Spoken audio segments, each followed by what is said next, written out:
Syahrini dan Reino sewa hotel super mewah di Dubai, Rp350 juta per malam. Syahrini dan Reino Barak memang kental dengan kehidupan yang mewah dan glamor. Baru-baru ini, keduanya tampak melakukan liburan akhir pekan di Dubai, Uni Emirat Arab. Syahrini dan Reino Barak kepergok menyewa hotel super mewah. Setelah dicek di dalam platform membeli tiket, Syahrini dan Reino menghabiskan setidaknya Rp55 juta, Rp350 juta per malam demi menyewa hotel mewah.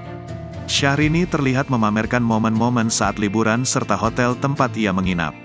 Hal itu diketahui dari unggahan di akun Instagram @princessyahrini pada Selasa, tanggal 30 Mei tahun 2023. Di foto itu, Syahrini memamerkan hotel tempat ia menginap di Dubai. Seperti biasa, hotel tempat Syahrini menginap sangatlah mewah dan megah. Hotel yang menelan biaya pembangunan sekitar $1,6 miliar itu memiliki arsitektur yang sangat unik. Banyak ornamen dan hiasan dari kaca yang membuat hotel itu menjadi super